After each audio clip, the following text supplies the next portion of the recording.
بسم الله الرحمن الرحيم إن الحمد لله نحمده ونستعين ونستغفره ونعوذ بالله من شرور أنفسنا وسيئات أعمالنا من يهده الله فلا مضل له ومن يضلل فلا هادي له وأشهد أن لا إله إلا الله وأشهد أن محمدا عبده ورسوله. Büyük Allah Teala'ны biz ваклайбыз, мактайбыз. Уга гына biz гыйбадәтләр кылабыз, куллык кылабыз, ярдәмдар сорайбыз. Әлхәмдүлилләh. Һәм бүген иншалла кардәшләрем, тугандарым, кәлимә шәһәдә турында бер нисә һүз алайык. Чөнки кәлимә шәһәдә ла илаһа илляллаһ Мухаммад Расулуллаһ ул җәннәткә керүгә бер асқыс. Ошо һүз менән кеше җәннәткә керәсәк. Һәм ошо һүз менән кеше ут газаптан котыласак. Әгәр дә инде ошо һүзнең без мәгънәләрен без белмәһәк, ошо вакытта һәм ошо мәгънәләр безнең йөрәкләребезгә барып итмәһә, безнең иманыбыз шикле. Күп кеше әйтә, чөнки күп үзебезнең башкортларыбыз Аллаһ Тәгаләгә шик шөбһә менән генә ышаналар. Һәм ошо һүзләрдә безнең халыктан гына сыга. Кем Аллаһ Тәгаләне күрде икән дип, теге дөньялыктан кем кайтты икән дип, кем аны тотып караган дип, хөрмәтле җәмәгать. Ул бик хәвефле һүзләр. Һәм ошо һүзләр менән кеше иманһыз булырга ихтимал. Иманһыз калырга ихтимал. Шуның өчен әгәр дә инде без Аллаһ Тәгаләгә ишанһак, без уга шикләнмәсә, икеләнмәсә ышанырга тиешбез. Ихлас күңел менән ышанырга тиешбез. Шундый иманды Аллаһ Тәгалә кабул итә. Әгәр дә инде кем шикләнеп ышанһа, Аллаһ Тәгаләне күрдем юк микән дип, ошо вакытта аны иманы кабул ителмәй. Һәм аны иманы кабул ителмәй. Һәм Аллаһ Тәгалә әйтә Коръән Кәримдә: "Аллазина юъминуна бил гайб" дигән. Кем ул мусулман кеше? Мусулман мөэмин кеше ул Аллаһ Тәгаләне күрмәсә, әмма ләкин уга шикһез һәм шөбһәһез ышанган кеше шул мусулман була дигән, һәм ул җәннәтле булачак дигән. Шуның өчен без Аллаһ Тәгаләгә тулы, камил, ихлас күңел менән без имандарыбызны китерәбез, иншалла. Чөнки иман ул һынау. Әгәр дә инде Аллаһ Тәгалә ошо дөньялыкта күренһә ине, бөтә кеше мусулман булыр ине, мөэмин булыр ине. Әмма ләкин Аллаһ Тәгалә әйтә: "Һез мине күрә алмайса, миңа ышана алырһығыз микән, юк микән? Әгәр дә инде һез ышана алһагыз, мин һезне җәннәтләймен һәм һезне ут газабыннан коткарырмын" дигән Аллаһ Тәгалә. Шуның өчен без үзебезнең йөрәкләребезне төрле насар фикерләрдән Аллаһ Тәгалә карата тазартабыз, паклайбыз. Һәм ихлас дигән һүзнең аның мәгънәһе аңлата паклану һәм бысрактан таза булу. Шуның өчен иншалла без Аллаһ Тәгаләгә ихлас күңел менән иншалла иман китерәйек әле. Һәм ла илаһа илляллаһ Мухаммад Расулуллаһ дигән әйткән сакта без ошо һүзләрдә ихлас күңел менән әйтергә тиешбез. Кайһы кеше ошо һүзләрдә уен иткән. Ла илаһа илляллаһ дип уен һамак бер күләмәс һамак нигә һамак карай. Әмма ләкин ул бөек һүз. Ошо һүзләр бик бөек һүзләр. Ошо һүзләр менән без җәннәткә керәсәкбез, ут газабыннан котыласакбыз, иншалла. Аның мәгънәһе билдәле, мәгълүм, аны аңлата. Ла илаһа илляллаһ Аллаһ Тәгаләнән башка илаһ юк. Һәм икенче аның тәрҗемәһе, гыйльми тәрҗемәһе Аллаһ Тәгаләнән башка гыйбадәткә лаеклы илаһ юк дигән һүзләр. Һәм икенче аның ягы Мухаммад Расулуллаһ һәм Мухаммад аның илчеһе һәм аның пәйгамбәребез дип без йөрәкләребез менән исбатлайбыз. Әгәр дә инде без ла илаһа илляллаһты кабул итһәк, Аллаһ Тәгаләнән башка гыйбадәткә лаеклы илаһ юк дип, Мухаммад Расулуллаһ дигән һүзне кабул итмәһәк, ошо вакытта бу иман Аллаһ Тәгалә алдында кабул ителмәй. Яки киресенчә, кайһы кеше әйтер: "Әйе, Мухаммад ул пәйгамбәр һәм Аллаһ Тәгаләнең илчеһе. Әмма ләкин Аллаһ Тәгаләнән башка икенче илаһтар бар" дип кеше әйтә, ошо вакытта аның да иманы кабул ителмәй. Шуның өчен без ла илаһа илляллаһ дигән әйткән сакта ике һүзне исбатлайбыз. Беренче, икенче юмләне итбатлайбыз. Беренче юмлә. Аллаһ Тәгаләнән башка гыйбадәткә лаеклы илаһ юк. Ихлас күңелен әйтәбез. Һәм икенчеһе Мухаммад Расулуллаһ. Мухаммад ул һуңгы пәйгамбәр һәм аның илчеһе, һәм аның кулы дип без йөрәкләребез белән исбатлайбыз иншааллаһ. Әлхәмдүлиллаһ. Ошо һүз менән иманһызлар ислам динен кабул итәләр. Мәсәлән, әгәр дә инде урыс халык яки икенче халык ислам динен кабул итәм тиһә, ул ошо һүзне әйтәсәк: ла илаһа иллаллаһ Мухаммад Расулуллаһ. Ошо һүзне әйтерәсәктәр. Һәм ошо һүзне без мәгънәһен белеп әйтергә тиешбез. Әгәр дә инде без мәгънәһен белмәһәк, йөрәк менән кабул итмәһәк, һүзен генә әйтһәк, ул дөрес әйткәндә буш һүз була һәм Аллаһ та шундый һүзне кабул итмәй. Ул йөрәк менән иң беренче әйтергә тиешбез иншааллаһ. Һәм ошо һүз менән без ислам динен кабул итәбез. Үкенечкә каршы, кызганычка каршы, безнең халык ошо һүзнең мәгънәһен белмәй. Төшенегез, уйланып карагыз. Һез ошо һүзнең мәгънәһен беләһегеҙме, юҡмы икән дип. Чөнки дөрес әйткәндә, мин үҙем шәхсән күп мәҗлестәрҙе үткәрәм. Һәр мәҗлестә мин һораймын. Апайда 20-10 апай утыра, инәйҙәр утыра, 5 агай, абзыйлар утыра, олатайҙар, агайҙар утыралар. Һәм ошо мәҗлестән һораймын. Беләһегеҙме, ла илаһа иллаллаһ Мухаммад Расулуллаһ нәмә аның мәгънәһе дип. Күбеһе белмәй. Күбеһе ишетә генә белә. Улым, беләбез ти. Ла илаһа иллаллаһ ишетәбез, һөйләйбез, мең тапҡыр әйтәбез дип. Әммә ләкин күбеһе мәгънәһен белмәй. Мәгънәһен төшөнөгөҙ, аңлағыҙ иншааллаһ. Чөнки Аллаһ Тәгалә әйтә, һәм чөнки Пәйғәмбәр Мухаммад саллаллаһу алейхи ва саллям әйтә шундый хәдисендә: әгәр дә инде Аллаһ Тәгалә үҙ ҡолона яҡшылығын теләһә, ул динде аңлауын бирер дигән. Динде беҙ иң беренсе аңларға тейешбеҙ. Ятларға түгел, иң беренсе аңларға тейешбеҙ. Мәҫәлән, сәхәбәләр менән беҙҙе сағыштырып ҡарайыҡ әле. Сәхәбәләр ошо Ҡөрьән Кәримде бушлай ғына ятламағандар. Мин Ҡөрьән Кәримде күберәк ятлайым тип. Андай маҡсат ҡуймағандар. Алар ғәмәл өсөн ошо Ҡөрьән Кәримде уҡығандар. Ғәмәл менән йәшәр өсөн алар Ҡөрьән Кәримде уҡығандар һәм һорағанда, хәтта һорауларҙы Пәйғәмбәр Мухаммад саллаллаһу алейхи ва саллямдан һораған саҡта алар һорағандар белер өсөн түгел, эшләр өсөн. Шуның өсөн ул дин, ул ғәмәл. Дин ул иң беренсе ул ғәмәл. Һәм ла илаһа иллаллаһ Мухаммад Расулуллаһ әйткән саҡта без йөрәк менән аны ғәмәл итеп исбатларға тейешбеҙ. Сөнки йөрәктән дә ғәмәле бар. Сөнки йөрәктә ул эшләй, ғәмәл ҡыла. Һәм без ла илаһа иллаллаһ Мухаммад Расулуллаһ дигән саҡта, иншалла, без йөрәк менән исбатлайбыз. Бер миҫал китерәбеҙ. Әгәр дә инде кем телһеҙ булһа,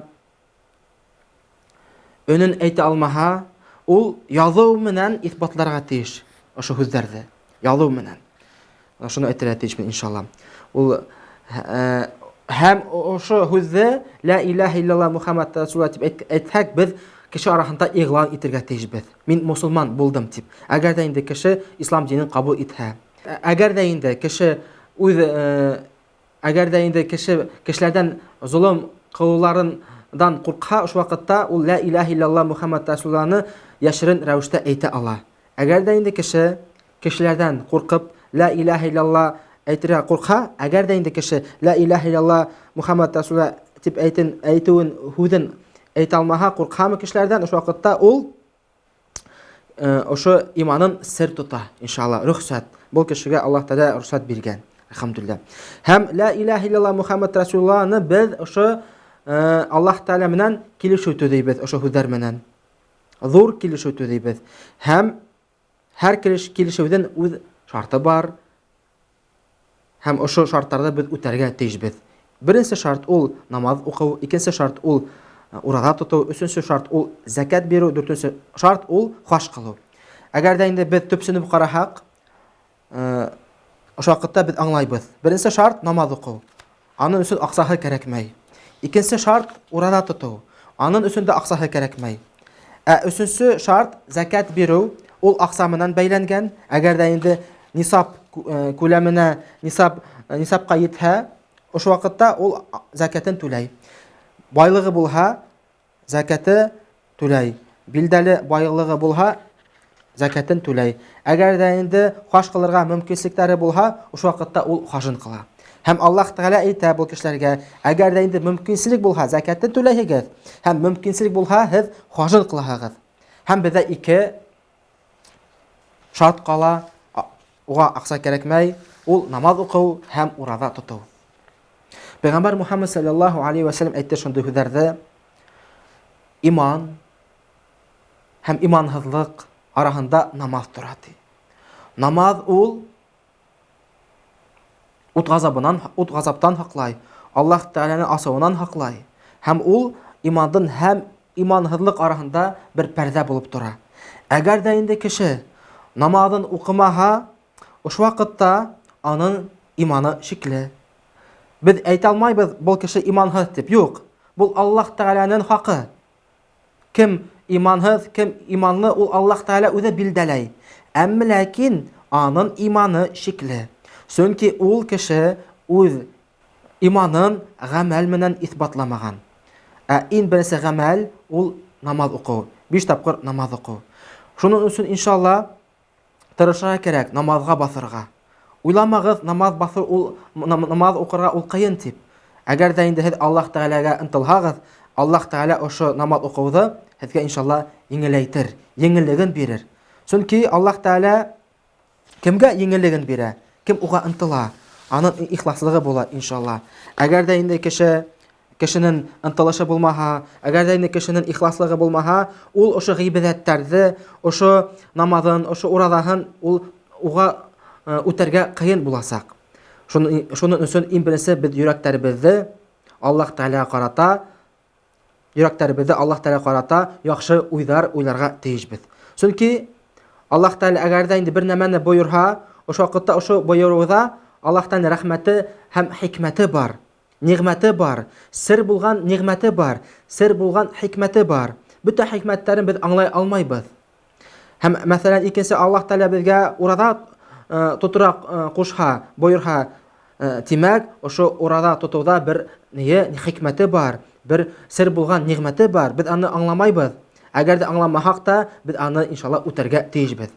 Күп кеше әйтә: Мин акыл менән аңламагансы, Аллаһ Тәгалә кушканда мин үтәмәймен ди. Мәсәлән, кайсы кеше әйтә: ни өчен ул суска ите харам дип, дуңгыз ите харам дип.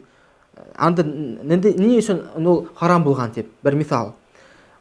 Баш менән аңламаһа, ошо әмерде, ошо боеруды ул кабул итмәй. Юк.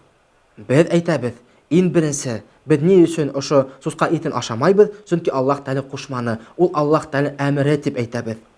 Хикмәтләре ни өчен аны кушмаган икән? Аллаһ Тәгалә үзе белә, иншалла. Ул асыр үз вакытында ошо хикмәтләрен ул асыр, иншалла.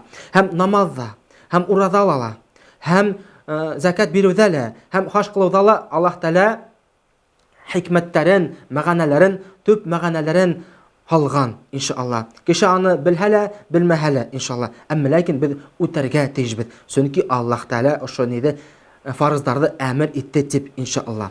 Кабул итәргә тиешбез.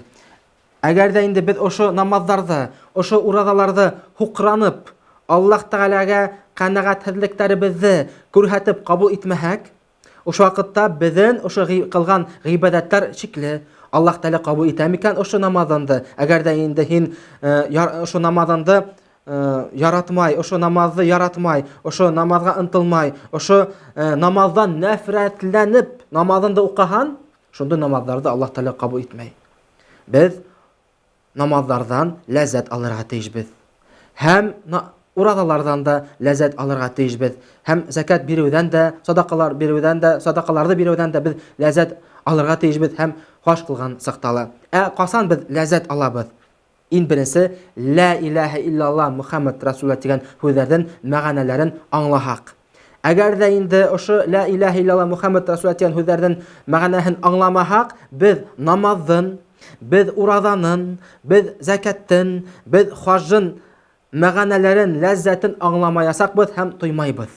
Шуның өчен иң беренче без йөрәкләребезне тазартырга тиешбез. Аллаһ Тәгалә карата яхшы уйлар, фикерләр уйларга тиешбез.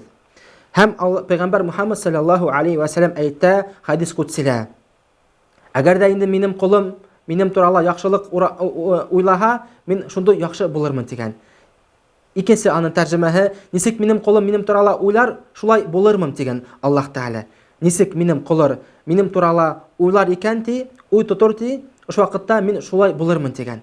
Әгәр дә инде минем кулым минем туралы уйлар, шундай уй минем туралы уйлаһа, мин мәрхәмәтле, шәфкатьле дип, ошо вакытта мин уга карата мәрхәмәтле һәм шәфкатьле булырмын дигән.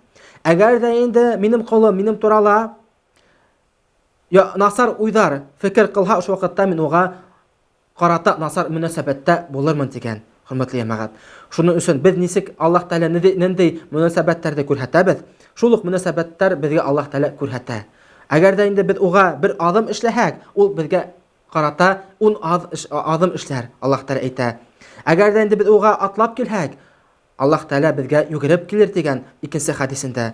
Шуның өчен без иң беренче йөрәкләребезне тазартырга тиешбез һәм яхшы уй фикерләр Аллаһ Тәгаләгә без уйларга тиешбез, карата уйларга тиешбез. Һәм шундый кагыйдә Аллаһ Тәгалә куйган. Әгәр дә инде безнең йөрәкләребездә Аллаһ Тәгалә беренче урындарда булһа, без дә Аллаһ Тәгалә янында беренче урындарда буласакбыз. Әгәр дә инде безнең йөрәкләребездә Аллаһ Тәгалә һуңгы урындарда булһа, без дә Аллаһ Тәгалә янында һуңгы урындарда булабыз. Ошо кагыйдәне без ятларга тиешбез, белергә тиешбез. Иншалла. Ла илаха илляллах Мухаммад Расулуллаһ дигән сакта без нинди һүз әйтәбез?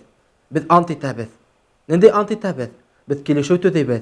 Нинди килешү төзейбез? Biz әйтәбез: Минем гомерем, минем тереклегем, минем яшәвем, минем байлыгым, минем намазым, минем төрле гыйбадәтләрем Аллаһ Тәгаләгә арналган дип. Biz Аллаһ Тәгалә өчен яшәйбез. Һәм Аллаһ Тәгалә икенче аятында әйтә: "Ва ма халактул джинна вал инса илля ли'абудун", мин бит ин галәмен, ин галәмен һәм кешеләрнең галәмен миңа гыйбадәт кылыр өчен генә яраттым дигән. Безнең ошо дөньялыкка килүебезнең төп максаты ул Аллаһ Тәгаләгә гыйбадәт кылу. Без ошо дөньялыкка мәңгелеккә килмәдек.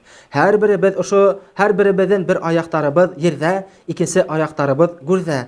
Беркем дә ниятләмәй иртәгә китүен ниятләмәй. Беркем дә бер елдан ук китергә ниятләмәй мәңгелек дөньяһына. Беркем дә ниятләмәй 5 елдан китергә. Юк. Һәрберебез өмет итәбез озаграк яшәргә. Кайһы кеше әйтә: "Минем өләсәләрем, минем олатайларым 80 яшькә тиклем, 90 яшькә тиклем яшәгәннәр" дип, мин дә иншалла 80 яшькә тиклем яшәйм дип өмет итә. Әмма ләкин күбенче Аллаһ Тәгалә тизрәк алып китә кешеләрне. Шуның өчен без Аллаһ Тәгаләне каршы алырга әзерләнергә тиешбез. Нәмә менән без әзерләнәбез? Без әзерләнәбез намаз менән, ураза менән, закаты менән, хаҗы менән. Әлхәмдүлиллаһ. Шуның өчен хөрмәтле җәмәгать, үз динебезне өйрәнергә тиешбез иншалла. Кайһы кешеләрдән уялып, ошо Аллаһ Тәгалә белән төзегән килешүне үтәмәй. Намазын укымай, кешенән уялып, уразаһын тотмай, закатын бирмәй, хаҗын кылмай. Ул курка ошо һүзләрдән: "Әй, һин карт булмайса, абыстай булдыңмы?" дип, ошо һүзләрдән курка: "Һин карт булмайса, улы булмайса, мулла булып йөрөйһеңме?" дип шайтып, ошо һүзләрдән куркып, намазын һәм уразаһын үтәмәй. Аллаһ Тәгаләне куркырга кирәк, кешеләрдән түгел. Аллаһ Тәгаләнән без уялырга тиешбез, кешеләрдән түгел. Һәм бар шайтан. Һәм шайтан ул вәсвәсә кыла. Һәм шайтандың коткыһы бар. Һәм ул һәр кешегә үз хәйләһен капканын корып тора. Хәтта кеше Аллаһ Тәгаләгә якынаймаһын өчен. Аның төп максаты кешене Аллаһ Тәгаләнән ярагайтырга.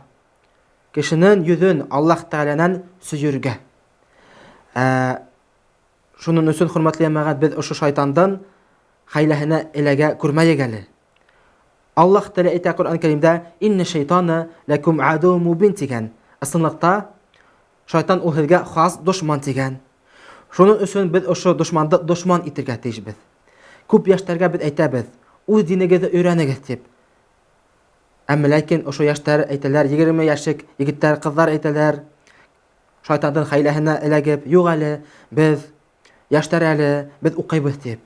30 яшькә әйтәбез, үз динегезне өйрәнегез дисәк, алар әйтәләр, юк, без өйләнәбез диләр. 40 яшькә әйтсәк, үз динегезне өйрәнегез дисәк, алар әйтәләр, юк, без ипотека алдык, эшләргә кирәк, вакыт юк әле ди. 50 яшьлек инәйләргә, абзыйларга әйтсәк, үз динегезне өйрәнегез дисәк, намазга басыгыз дисәк, алар әйтәләр, юк. Менә озакламый пенсия вакыттары еткәч, без үз яйым менән, үз яйларыбыз менән без мәчеткә барыбыз әле диләр. 60-70 яшьлек инәйләр, агайлар нәмә әйтәләр? Алар әйтәләр, вакыт үтте, хәтер юк, дип Аллаһ Тәгаләгә карата надан булып китәләр. Шуның өчен, хөрмәтле мәгать, ошо шайтандын хәйләһенә эләгеп, Аллаһ Тәгаләгә карата надан булып китмәйгә әле ошо дөньялыктан. Чөнки Аллаһ Тәгалә әйтә Коръән Кәримдә: "Ва ла тамутунна илля ва антум муслимун" дигән. Ошо дөньялыктан мусулман булмайса китә күрмәгез. Ошо дөньялыктан мусулман булмайса үлә күрмәгез дигән Аллаһ Тәгалә. Мусулман кеше кем ул? Кем ул намазын укыган, урадаһын тоткан, закатын биргән, хаҗын кылган кешеләр, шулар мусулмандар, мөэминнәр буласактар. Әлхәмдүлилләһ, һәр кеше үз яйым менән дингә басыр. Һәр кешенең дингә килүдән үз вакыты бар. Без кешеләрдә гаепләй алмайбыз. Һин ни өчен намазны укымайһың, һин ни өчен ураданы тотмайһың дип. Әмма ләкин безнең эшләребез дингә сакыру, өндәү. Имамдардан яуаплылык ул дингә сакыру, халыкты дингә сакыру, Аллаһ Тәгаләнең юлына сакыру, иншалла. Һәм беренче шарт. Әйдәйек, иншалла, төшәйек. Моны Аллаһ Тәгалә әйтә: "Ва акимус салат" дигән. Укыгыз намазны. Намазларыгызны укыгыз дигән. Намазларыгызны тотыгыз дигән. Һәм без үз намазларыбызны хакларга тиешбез. Чөнки намаз ул фахишаликтан, намаз ул яманлыктан, насарлыктан бер пәрдә булып тора. Аллаһ Тәгалә әйтә Коръән Кәримдә: "Аллазина юъминуна бил гайб" дигән. Мусулман, мөэмин кешеләр кем ул? Аллаһ Тәгаләне күрмәйсә, гайбкә ышангандар дигән. Шулар мөэминнәр була дигән Аллаһ Тәгалә. Һәм ва юқимунас салат дигән. Һәм кем намазларын тоткан, һәм намазларын укыгандар, ва мимма разакнахум юнфикун. Һәм аларга биргән ниъмәтләрдән садакаһын биргән кешеләр дигән мөэминнәр. Аллаһ Тәгалә әйтә Коръән Кәримдә: "Инна салата танха анил фахшаи вал мункар" дигән. Ысынлыкта, барлыкта намаз ул фахишаликтан һәм насарлыктан тая дигән. Шуның өчен, иншалла, без намаз укыһак, без үзебезнең яндәребезне ошо намаз менән паклайбыз, тазартабыз. Әгәр дә инде кем намазын укымаһа, аның яне, йөрәге бысрана. Аның йөрәге бысрана, нөктә менән, кара нөктәләр менән тула. Һәм ошо нөктәләр, әгәр дә инде каралык менән тулһа, аның йөрәгенә Аллаһ Тәгалә тамга куя. Шуны без беләбез. Шуның өчен, иншалла, намазларыбызны хаклайык әле, иншалла. Кем намаз укый, алар җәннәткә керә. Кем намаз укымай, алардан җәннәткә керүләре шикле. Шуның өчен ошо килешүдән ла илаха илляллах Мухаммад Расулуллах хүздән килешүдән беренче шарт ул намазны үтәргә тиешлесе, иншалла. Кем намаз укымай, ул йоклыган кешегә охшаган, үзенең диненә карата. Уянырга кирәк намаз менән, иншалла. Һәм тәүбә кылырга тиешбез, иншалла. Чөнки намаз ул иң беренче кешенән Аллаһ Тәгалә һораясак, намаз турасында, намазда булдымы, юкмы? Тырышырга кирәк, иншалла. Әлхәмдүлилләһ. Әгәр дә инде кеше намазны инкар итһә, ул әйтә ла илаха илляллах Мухаммад Расулуллах дип әйтә, әмма ләкин намазын фарызлыгы турасында инкар итә һәм шик тотһа, әйтә юк, намаз укымаймын һәм кирәкмәй миңа намаз диһә, аның иманы юкка сыга. Ул бөтә галимдар шулай дип әйткәннәр. Шуның өчен намазны кем укымаһа, ул аңларга тиеш, үзенең хәлен аңларга тиеш. Намазны укырга кирәклеген аңларга тиеш иншалла. Ошо вакытта бәлки Аллаһ Тәгалә алдында аның бер ние булыр, сәбәпләнү булыр. Әйтә алыр: мин намаз укый алманым, чөнки мин эшләнем, вакытым булманы дип бәлки әйтә алыр. Әмма ләкин ул гунахлы. Кем намаз укымай, ул Аллаһ Тәгалә алдында гунахлы. Шуны без бергә тиешбез иншалла. Һәм бар намаз, 5 тапкыр без намаз укырга тиешбез. Һәр намазның үз вакыты бар. Һәр намазның үз вакыты бар. Иртәнге намаздан, өйлә намаздан, икенде намаздан һәм акшам намаздан, ястү намаздан үз вакытлары бар. Кайсы кеше әйтә, намазга басырга миңа кыен дип. Кайсы кеше әйтә, намазны укырга минем вакытым юк дип. Кайсы кеше әйтә, иншалла картайгач намазга басырмын әле дип. Әмма ләкин намазны кыен күрмәйк әле. Безнең йөрәкләребездә ихласлык булһа, иншалла Аллаһ Тәгалә безгә ошо намазны укырга еңеллеген бирәсәк иншалла. Ынтылыгыз. Кәмендә бер намазны укый башлагыз. Иртәнге намазны. Моны мисал өчен сезгә әйтеп җиткерәм. Минем әсәем ничек намазга басты.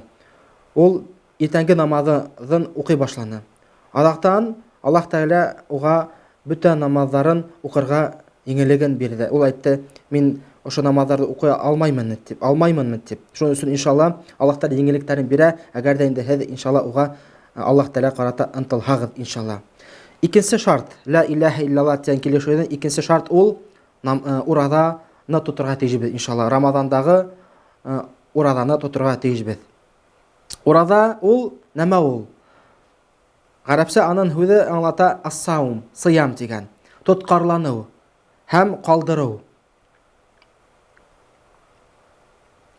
Тоткарлану һәм калдыру. Өч нәмәне кеше калдыра. Беренче, ураза тоткан сакта кеше өч нәмәне, мусулман кеше өч нәмәне калдыра. Беренче нәмә ул эсәү, ашау. Өченчеһе ул якынлык кылу, үз хатыны менән якынлык кылу. Һәм галимдар тагын әйткәннәр, дүртенче шарт бар, дүртенче ние бар, тоткарлануы бар дигән ул кабахәтлектән, насарлыктан без насарлыкты калдырга тиешбез дип. Ураза тоткан сакта без өч нәмәне калдырабыз. Ашауды, эсәүде, якынлык кылуды һәм дүртенчеһе әйткәннәр ул гайбәт һөйләүде, насарлыкты, кабахәтлекте кеше калдырга тиеш иншалла. Чөнки уразаның мәгънәһе нәмәлә тора икән.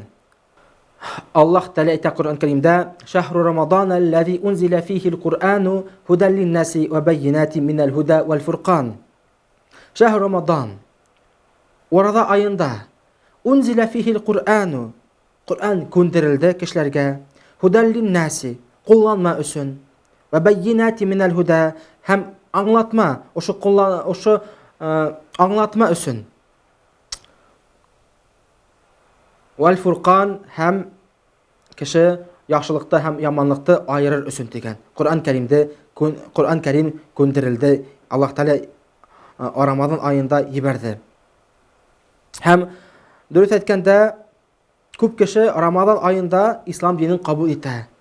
Күп кеше Рамазан айында намазга баса. Ул бик бәрәкәтле ай. Бик бәрәкәтле ай. Һәм ошо Рамазан айында Пәйгамбәр Мухаммад саллаллаху алейхи ва саллямга Коръән Кәрим күндерелә башланды. Һәм ошо Рамазан айында Ләйләтул Кадр бар. Ул Кадр кисәһе. Һәм ошо Кадр кисәһе ул 1000 айдардан да ул зурырак дигән, бөеклерәк дигән. Шуның өчен иншалла ул бик зур ай һәм бик зур ул гамәл. Ураза тоту ул бик зур гамәл, ул бик зур гыйбадат. Хәтта Коръән Кәримдә Аллаһ Тәгалә күп аятларда әйтә: намазын укыгыз һәм уразаһын тотыгыз дигән. Намазын да укыгыз һәм уразаһын да тотыгыз. Ул бергәләп әйткән. берәү параллельный баралар. Шуның өчен иншалла тиешлесе уразаларын без иншалла тотырга тиешбез. Аллаһы Раббыбызны без мактап, олылап кына торабыз. Гынахтарыбызны ярлыкавын һорайбыз. Уга гына инанабыз һәм уның мәрхәмәтенә генә өмет баглайбыз. Үз табигатыбызда, нәфсебездә булган явызлыктан, гамәлдәребездә бәндәселек менән тыуган гынахтардан арыну өчен уның үзенең генә ярдәм истәйбез. Аллаһ үзе юлга төшергәнде беркем дә юлдан яздырмас, юлдан азгандар, юлдан язгандар Аллаһтан башка хак юл таба алмас. Гыйбадәттә тору өчен Аллаһтан башка илаһы юк, тиңдәше булмаган бер-бердән зат ул, дип гыйлаһлык бирәбез, шаһидлык кылабыз. Мөхәммәд уның кулы һәм илсеһе дип без шаһидлык кылабыз, гыйлаһлык бирәбез. Дөреслектә Аллаһ та, фәрештәләр дә, пәйгамбәрләр дә салават әйтеп кенә тора. Я иманлы бәндәләр, һез дә салаваттар әйтеп һәм сәламәт уга дуга кылып кына торыгыз. Я Аллаһ, дин тураһында кайгыртып кына йөргәндәрне ярдәмдарынан ташлама. Диненән язып, уны түбәнһетергә теләгәндәрне түбәнлеккә төшүдән үзең хакла һәм тугры юлга һал. Я Аллаһ кулдары, ул һеҙгә ғәҙеллек, игелек, яҡындарығыҙға ярҙам итеү менән бойора. Боҙоҡлоҡтан, кешеләрҙе ҡайһыртып йөрөүҙәрҙән тыя. Бәлки аҡылға килерһегеҙ тип, һәр ваҡыт нәсихәт биреп кенә тора. Бөйөклөк эйәһе, мәңге тере, бер кемгә мохтажлығы булмаған Аллаһы зикр итеп кенә тороғоҙ. Ул да һеҙҙе онотмаҫ. Рәхмәттәрен биреп кенә торор. Уның биргәненә шөкөр итә белегеҙ. Ул да һеҙгә тейешле өлөшөгөҙҙө ишәйтеп кенә торор. Уның ярлыҡауын үтенеп һорағыҙ һәм ул һеҙҙең гонаһтарығыҙҙы ярлыҡар.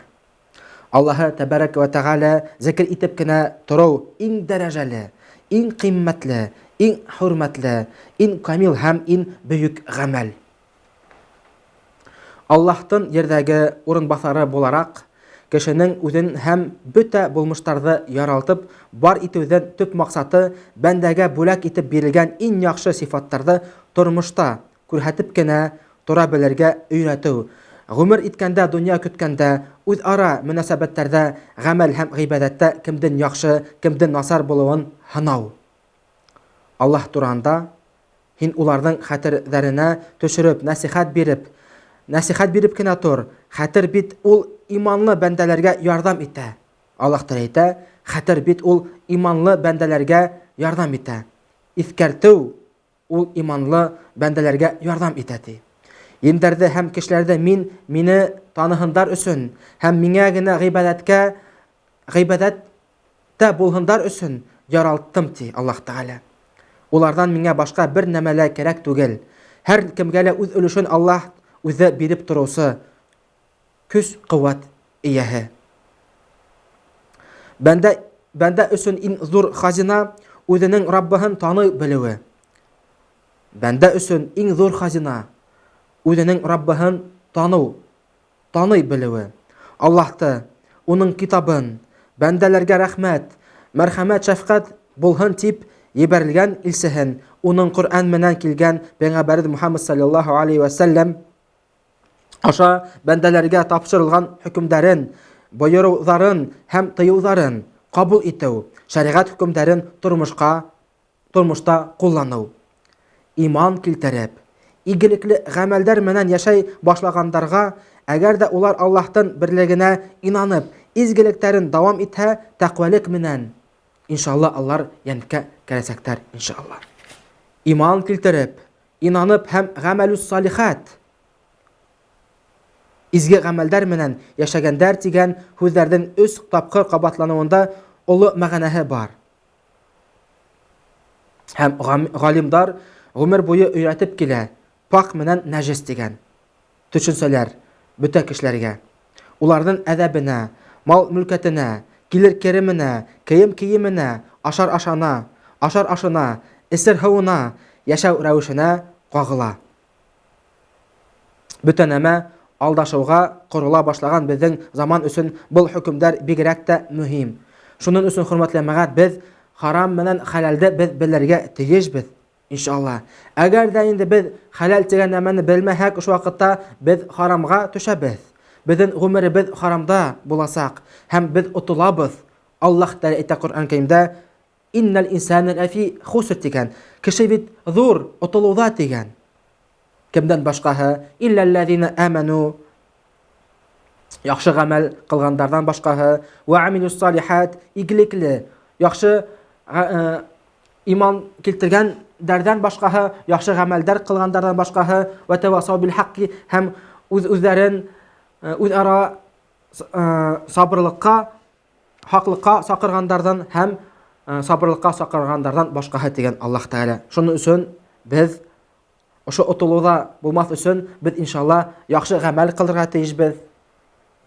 Һәм иман китергә тиешбез, имберсе, яхшы гамәл кылырга тиешбез, һәм үзебезне хаклыкка сакырга тиешбез, һәм сабырлык кылырга без иншалла сакырга тиешбез, иншалла.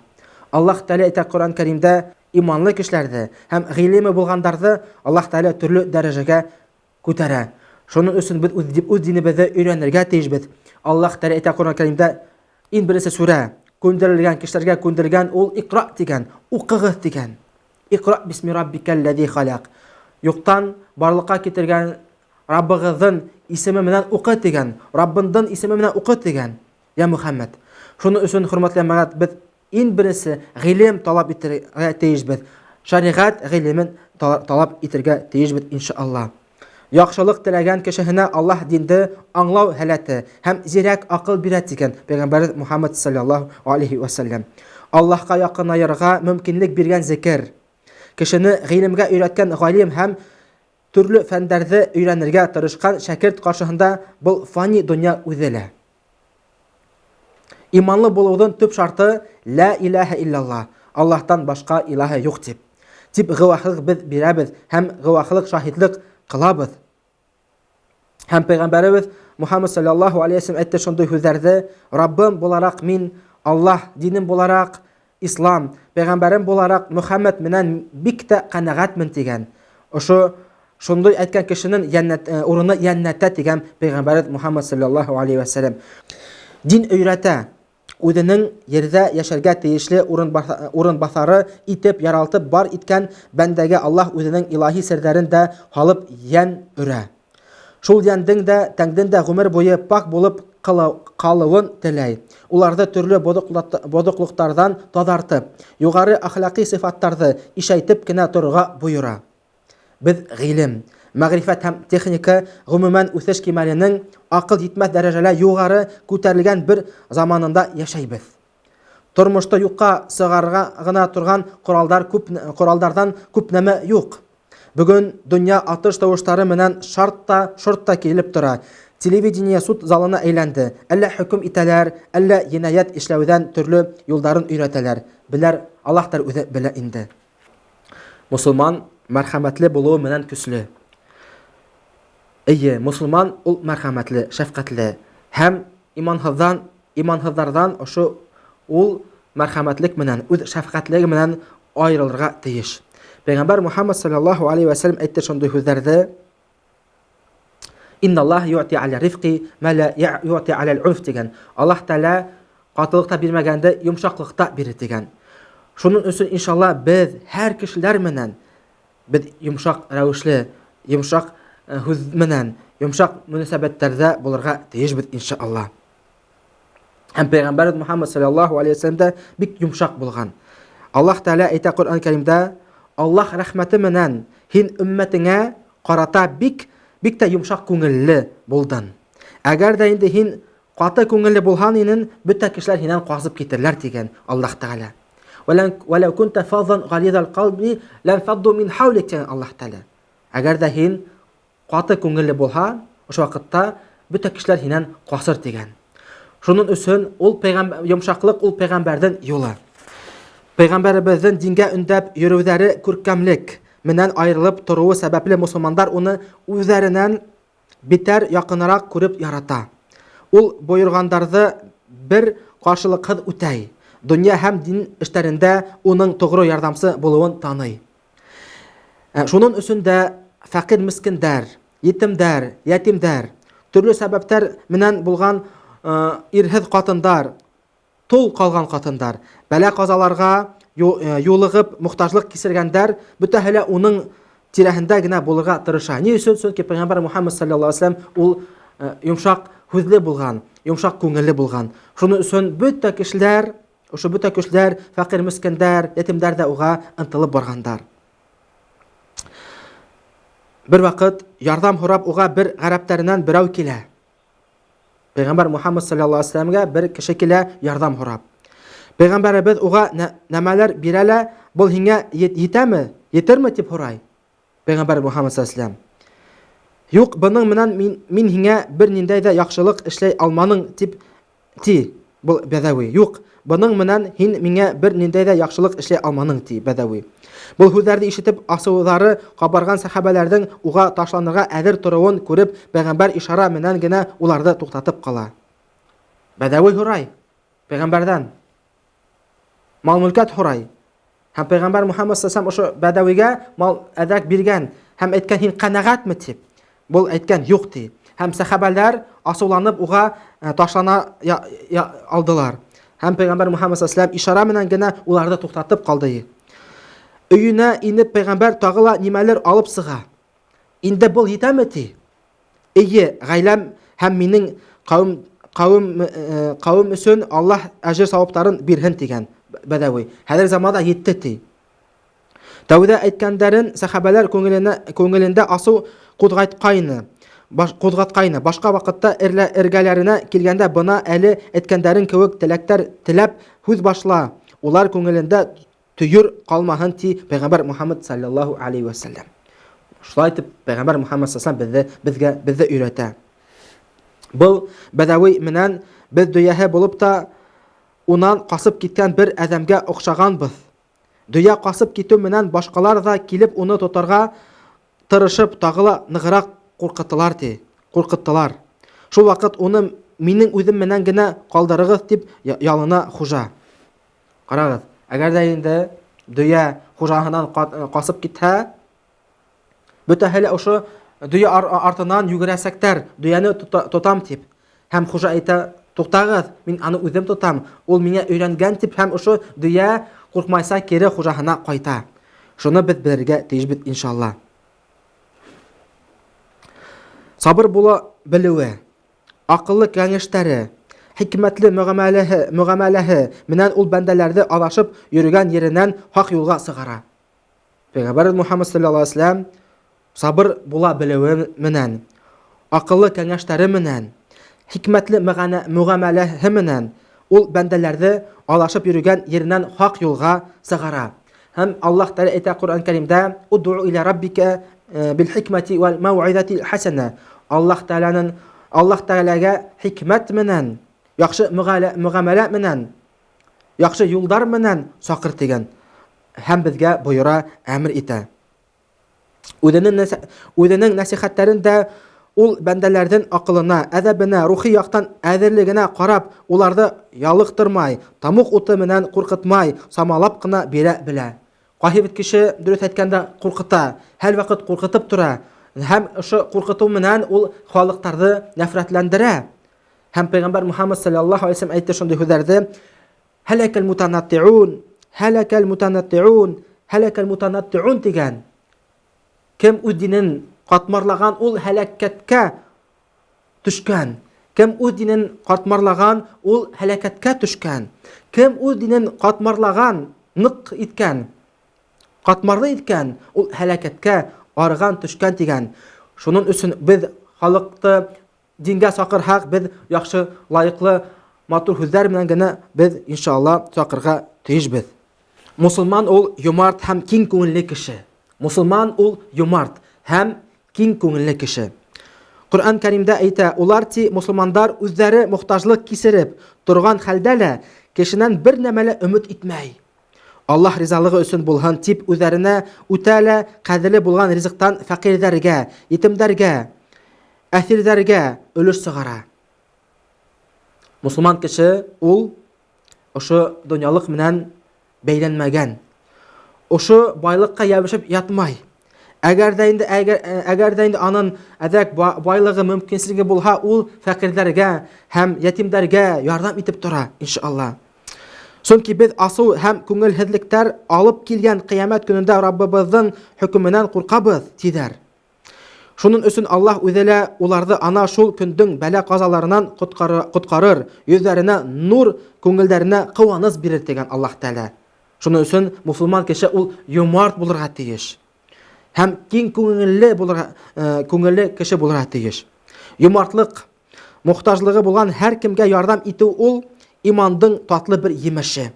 Күңелдә урын алган мәрхәмәт шәфкатьнең гүзәл бер сагылышы. Мохтаҗлык, юмартлык һәм мохтаҗлыгы булган һәр кемгә ярдәм итү ул имандың татлы бер емеше. Һәм яннат әһелләрдән бер билгеһе. Яннат әһелләре алар иң юмарт кешеләр булган тидер. Хөрмәтле мәгәд.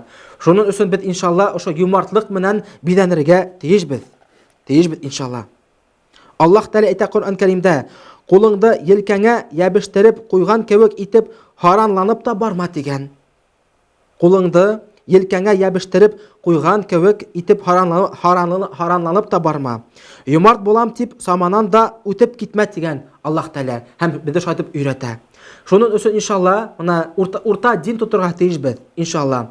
Юмартлыкты күрһәтәбез дип, әгәр дә инде без үзебезнең гаиләләребезне карамаһак, бөтә булган мал-мөлкәтте мохтаҗларга бирһәк, үзебезнең гаиләләребезне калдырһак, ошо вакытта ул юмартлыктан ханалмай. Без урта дин тотырга тиешбез иншалла.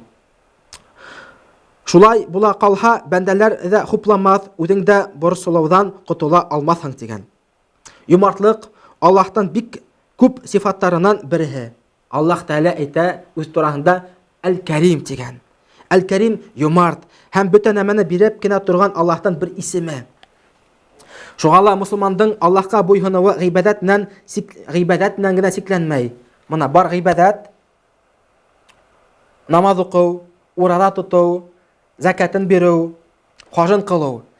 Әмма ләкин анан тыш тагын гыйбадаттар бар, икенче төрле гыйбадаттар бар. Ул юмартлык, садака бирү дә ул гыйбадат. Пәйгамбәр Мухаммад саллаллаһу алейхи ва саллям әйтте шундый сүзләрне: "Иң күркәм иман юмартлык. Иң күркәм иман юмартлык менән сабырлык" дигән. Пәйгамбәр Мухаммад саллаллаһу алейхи ва саллям тагын кабатлап әйтә: "Иң күркәм иман юмартлык менән сабырлык" дигән. Юмартлык дигәндә ул әлбәттә иң игелекле эшләрдә юмарт булуды ла күз уңында тота. Юмартлык менән сабырлыктан һуң диндә иң күркәм сифат оялсанлык. Пәйгамбәр Мухаммад саллаллаһу алейхи ва саллям әйтте шундый сүзләрне: "Әл-хаяу минал иман". Оялсанлык ул имандан дигән. Оялсанлык ул иман. Әгәр дә инде кеше тагын бер вакыт шундый хәл булган, Пәйгамбәр Мухаммад саллаллаһу алейхи ва саллям бер ике сахаба эргәһеннән үтеп бара. Һәм бер сахаба икенче сахабаны өйрәтә. Һәм шуны бер әйтә шундый сүзләрне өйрәтә, оялсан булма дип. Һәм Пәйгамбәр Мухаммад саллаллаһу алейхи ва саллям ошо сүзне ишетеп әйтте: "Тукта ди, андый сүзне әйтмә һәм өйрәтмәгез. Ул оялсанлык ул имандан" дигән. Әлхәмдүлиллаһ. Пәйгамбәр Мухаммад саллаллаһу алейхи ва саллям әйткән, диндәрдән һәр кайһысында ахлактың бер сифаты бар дигән. Исламда шундай сифаттардан бере оялсанлык. Адам алейхиссаламның кешеләргә килеп җиткән насихәтләреннән иң тәүгеһе: "Ояла белмәһәң, теләһә нимә эшләт" дигән сүзләр. Ул хадис. Ояла белмәһәң, теләһә нимә эшләт дигән. Пәйгамбәр Мухаммад саллаллаһу алейхи ва саллям икенче хадисләрдә бар. Әгәр дә инде кеше оялмаһа, ул аның ние юк, тоткарлаган тормозы юк. Шуның өчен хөрмәтле мәгать, моны без уялсан булырга тиешбез иншалла. Әгәр дә инде уялсан кешеләрне күрһәк, нитмәйек, гаепләмәйек. Һин уялсан, һин бер эшкәнмәйһең дип. Юк. Иншалла уялсанлык ул имандан була дигән. Уялсанлык исламдан килә дигән ул. Үзе лә бик тә уялсан кеше була Пәйгамбәр Мухаммад саллаллаһу алейхи ва саллям. Тагыла әйтә ул: "Уялсанлык имандан, имандың урыны җәннәт. Иманһызлык иһә дурфалыктан тармакланып сыга, дорфанлыктын урыны яһәннәм ти. Пәйгамбәр Мухаммад саллаллаһу алейһи ва саллям әйтә, оялсанлык ул имандан. Ә имандан төбе урыны яннат. Иманһызлык ул дорфалыктан дигән. Ә дорфалыктан урыны ул яһәннәм дигән. Оялсанлык менән буш сүзләрдән баш тарта белү имандан. Ә уятсыз сүзләрдән аерыла белмәү һәм тел бистәһе булу ике йөзлектән мунафиклыктан ике тармагы дигән Пәйгамбәр Мухаммад саллаллаһу алейһи ва саллям. Бер вакыт мөэминнәрдән берәүдән бөтенләй шәра калып, гусул кыйнавын күрәләр Пәйгамбәр Мухаммад саллаллаһу алейһи ва саллям минбәргә күтәреп оялсанлык турында вәгазь сөйләй. Карагыз әле, Пәйгамбәр Мухаммад саллаллаһу алейһи ва саллям бер вакыт бер бәдәвине күрә, ул шар ялангаз булып гусул кыйнап тора. Һәм Пәйгамбәр Мухаммад саллаллаһу алейһи ва саллям минбәргә менеп оялсанлык турында вәгазь сөйләй. Шәра калудан хакланыгыз дигән. Шәра калудан хакланыгыз дигән. Фәрештәләрдән икәүһе һәр вакыт һездән иргәгезә дигән Пәйгамбәр Мухаммад саллаллаһу алейһи ва саллям. Хәзерге заманда без карайбыз, безнең хатындарыбыз, матур гүзәл кызлар шәра калып яй көндәрендә тышка сыгалар. Шуны әйтергә тиешмен, имбиресе хатын кыз үз ире өчен матурланырга тиеш.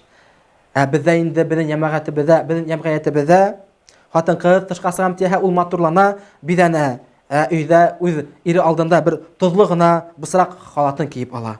Шуның өчен хөрмәтле җәмәгать, иншалла, оялсанлык ул имандан, иншалла. Һәм шәра калудан хакланыгыз дигән Пәйгамбәр Мухаммад саллаллаһу алейһи ва саллям. Фәрештәләрдән икәүһе һәр вакыт һездән иргәлә. Без беләбез, моны бездә ике фәрештә бар, уң яктан һәм хулака яктан. Беренчесе изге гамәл, игелекле гамәлләрдә яза, икенчесе насар гамәлләрдә яза. Һәм әгәр дә инде кеше шәра калып, оятсызын югалтып, ап-асык йөрһә, ошо вакытта насарлык гамәл китабында ул фәрештә исбатлап куя. Хаҗәтләрегезне үтәгәндә һәм катындарыгыз эргәһендә ингәндә генә улар бер аз ситкәрәк китеп тора. Улардан уялыгыз һәм илтифатлы була белегез дигән Пәйгамбәр Мухаммад саллаллаһу алейһи ва саллям. Оят ул иман менән җитәкләшеп кенә йөрөй. Оят ул иман менән җитәкләшеп йөрөй. Имандан эргәһендә. Әгәр дә инде уятсыз кешене күрһәгез, белегез, аның иманы шиклерәк. Әгәр дә инде кеше уялсан булһа, аның тимәк иманы нык булырга тиеш. Ул уялсанлык ул имандан бер билдәһе, бер билгеһе, бер ишараһы, иншалла. Уятын югалтып, уятсызлыктарны ишәйтеп һәм таратып кына йөргән кешеләр турында Коръән Кәримдә Аллаһ Тәгалә әйтә. Иманлы кешеләр турында юк бар нәмә таралуын көтеп кенә йөргәндәргә бу фани дөньяда ахирәттә лә әрнеүле газап. Аллаһ бүтәһен дә белә, һез генә белә алмайһығыз дигән Аллаһ Тәгалә Коръән Кәримдә. Җәмгыятьтә уятсызлык таралуга юл куйган кеше иленә лә, халкына ла, милләтенә лә зыян килтереп йөргән кеше була. Күп кеше әйтә, хәзерге заманда шундый күренеш бар, хатындарға әйтәләр, әгәр дә инде уят булһаң, һин саудагәрлекте апара алмайһың, уят булһаң, эшкә керә алмайһың дип күп кеше әйтә. Юк, хөрмәтле җәмәгать, алай түгел шул. Әгәр дә инде без уялсан булһак, иншалла, ошо без имандарыбызны исбатлайбыз һәм иншалла Аллаһ Тәгалә безгә юлларын асып бирәсәк ул, иншалла. Әгәр дә Аллаһ үз кулдарынан берәүҙе һәлак итергә теләһә, ул унан иң элек уят дигән нәмәне тартып ала. Уяты булмаган кеше Аллаһтың каһәренә юлыгып, үзендә киләсәккә булган өмөтен бәндәләрдә үзенә карата ышанысты югалта дигән. Һәм ислам менән булган бөтә элемтәләрен юйып ташлай. Аллаһы илчеһе һәр вакытта ла тавышын күтәреп бармай. Без карайбыз, Пәйгамбәр Мухаммад саллаллаһу алейһи ва саллям ул бер касанда үз тавышын күтәреп бармаган. Бәндәләр эргәһеннән үткән сактарында ала ул асык йөз күрһәтеп, халмак кына үтә торган була. Пәйгамбәрбез Мухаммад саллаллаху алейхи ва саллям әйтте шундый сүзләрне. Елмаю да ул имандан дигән. Без асык йөз булырга тиешбез. Һәм кешеләргә тавыш күтәреп өндәшмәскә тиешбез. Әгәр дә инде без халыкка тавыштарыбызны күтәреп, акырышып, бакырышып өндәшәк, ошо вакытта ошо уятыбыз китә. Күңеленә охшамаган сүзләр ишетһәлә шелтә бирергә ашыкмай. Пәйгамбәр Мухаммад саллаллаху алейхи ва саллям. Буны белеп торган бәндәләр үзләре лә пәйгамбәрбез алдында ла, ул булмаган сактарда ла юк бар сүзләрдән тыела белә. Олылардан берәү килеп пәйгамбәрбездән бер вакыт тәнде каплап йөрү турасындагы хөкемдар хакында белдергә теләй. Бер вакыт пәйгамбәр Мухаммад саллаллаху алейхи ва саллямга бер кеше килгән һәм тәнде каплап йөрү турасындагы хөкемдар хакында белергә һорау менән килде. Катыныңдан һәм кәнизәктән башкага күрһәтергә ярамаган йөрәкләреңне кием менән каплап йөрү дигән. Пәйгамбәр Мухаммад саллаллаху алейхи ва саллям. Яңгыз гына турып калганда карт төпсенү дәвам итә. Үзеннән оялу өчен бөтәһеннән дә ныгырак үзе лайыклы. Аллаһ Тәала бөтәһеннән дә ныгырак лайыклы ди Пәйгамбәр Мухаммад саллаллаху алейхи ва саллям. Үзеннән оялу өчен Аллаһ бөтәһеннән дә ныгырак үзе лайыклы ди Пәйгамбәр Мухаммад саллаллаху алейхи ва саллям. Әгәр дә инде кеше кешенән оялмаһа, Аллаһ Тәаләнән оялһын. Әгәр дә кеше кешенән оялмаһа, Аллаһ Тәаләнән оялһын.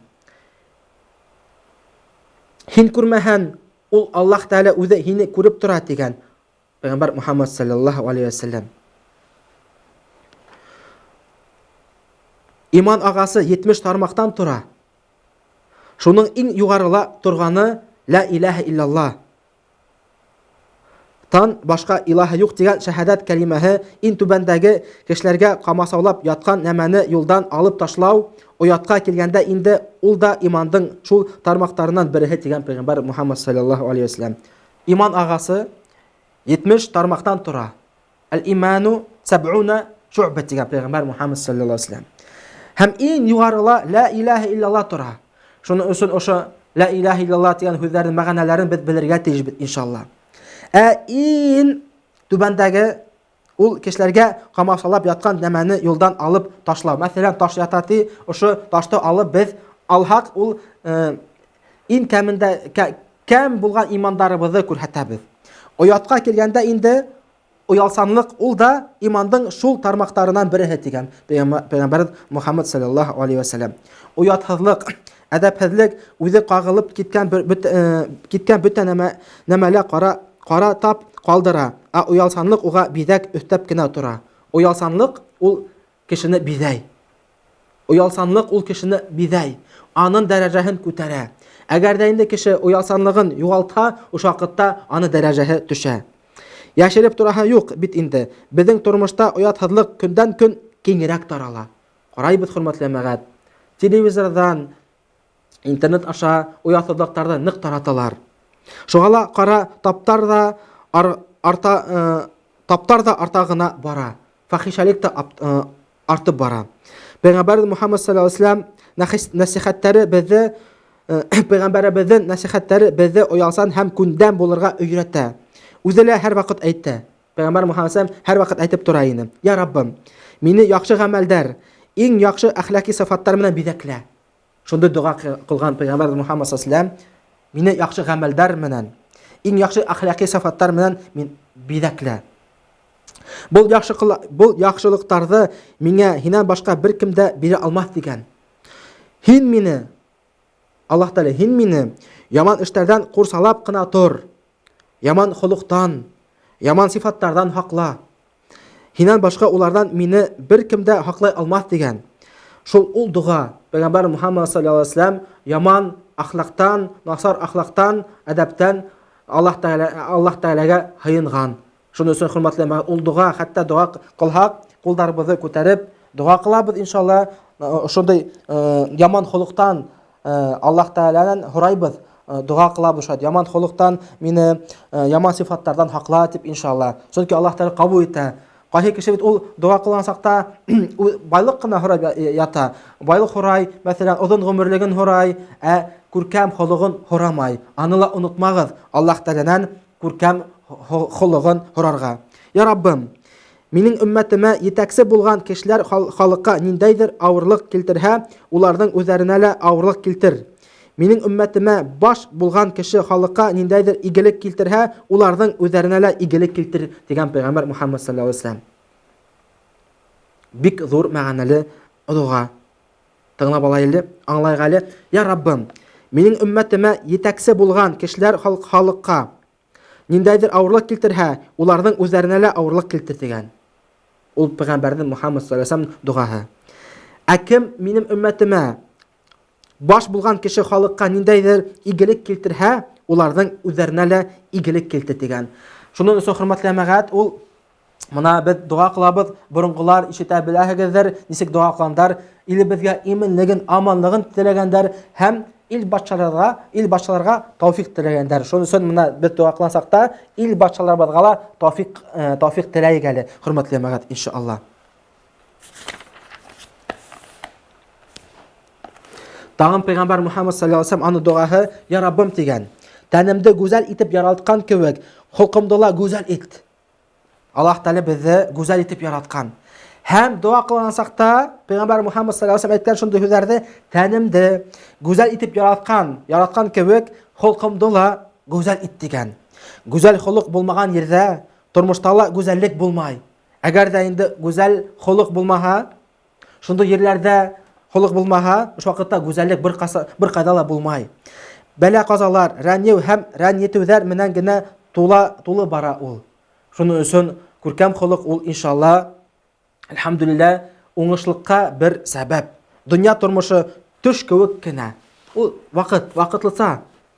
Ян алырга тип килгән фәрештә уны йокунан уятас кына бисара бәндә үзенең ниндәй хәлдә калганын, мал тип өҙөнөп, намысын да, оятын да югалтып, күпме вакытын заяга үткәргәнен, күпме көс түккәнен аңлап ала.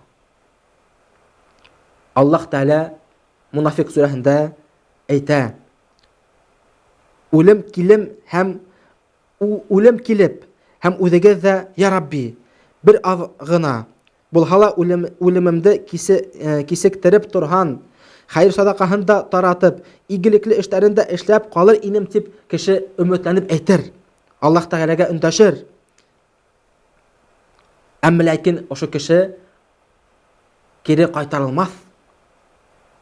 Мына бөтә мәрхүмдәрҙе каберләренән, гүрләренән терелтһәк, алар нәмә эшләрҙәр ине? Бизнестар ҡурмаҫтар ине? Юҡ. Уҡырға бармаҫтар ине? Юҡ. Иң беренсе бөтә булған мал-мөлкәттәрен таратып сығырҙар ине. Һәм Аллаһ Тәгаләгә бер ғибәҙәттән, намаҙҙан тормаҫтар ине, ошо сәждәнән тормаҫтар ине. Шуның өсөн, хөрмәтле мәгать, иншаллах, ошо хәлгә төшмәйек. Иншаллах, ошо Аллаһ Тәгалә биргән вакытта, ошо иҫән саҡта игелекле, изге ғәмәлдәрҙе иншаллах ҡылып алайыҡ әле, иншаллах, һуң булмағанса. Донъяны асыу күмеп китә яҙып ҡалған мәлдәр бар.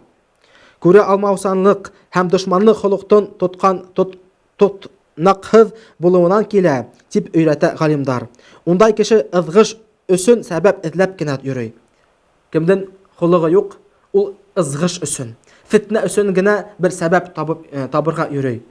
Әгәр дә инде, хөрмәтле мәгать, иншаллах, кешенең күркәм холығы булмаһа, ул фитнәгә, һәр ваҡыт фитнәгә тарылып йөрөй.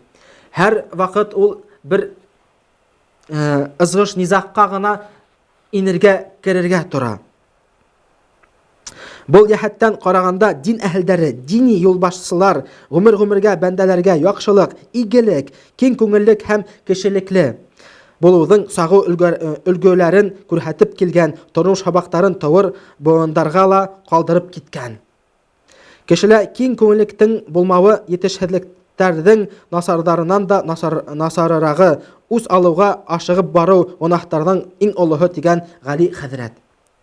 Бик ҙур әһәмиәтле һүҙҙәр, бик мөһим һүҙҙәр.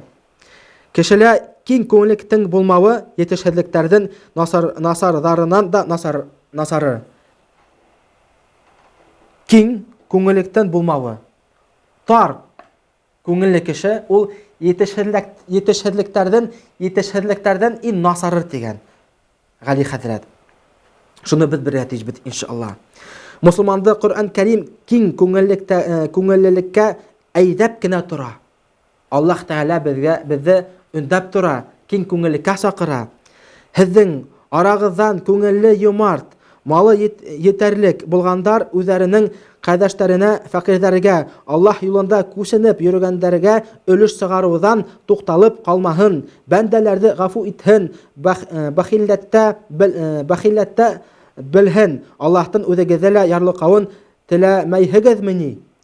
Аллаһ бит ул ысын мәгънәһендә ярлыкаусы, мәрхәмәт, шәфкать ияһе дигән Нур сүрәһендә 22 аятында. Аллаһ Тәгалә безне күркәм холыкка чакыра. Шуның өчен иншалла без тырышырга тиешбез иншалла ошо күркәм холык менән бидәнергә, матурланырга. Киң күңеллек ул үз алырга мөмкинлеге булгандар өчен бик тә кыйммәтле сифат. Киң күңеллек. Хәзерге заманда, хөрмәтле мәгълүмат, без шундый күренештәр бар безнең җәмгыятьләребездә. Мәсәлән, исләһегездер, Мына 30 ел элек, 20 ел элек, безнең өләсәләребез, 50 ел элек, безнең өләсәләребез, олатайларыбыз 2 бүлмәле йортларда яшәгәннәр. Һәм ошо беренче бүлмәлә, ярты бүлмә мейесе турган, икенче бүлмәлә ярты бүлмә мейесе турган. Һәм урындыгы булган. Һәм элекке бер серванты булган. Һәм ошо өйдә кемендә 10 кеше яшәгән. Яз көндәрендә ошо өйгә быҙауын да кереткәндәр, һарыҡ бәрәсендә кереткәндәр. Урындыҡ аҫтында бер ҡаҙы утырған. Әммә ләкин кеше һыйышҡандар.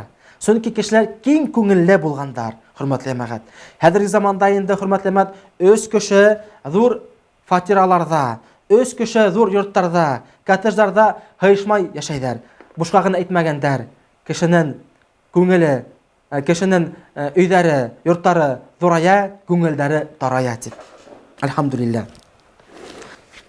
Үҙ туғанында ла яҡшылыҡ менән аҡылға ултырт. Киң күңелле була белеүең менән ундағы уҫаллыҡты юҡҡа сығар тигән Ғали хәҙрәт. Үҙ туғанында ла яҡшылыҡ менән аҡылға ултырт тигән.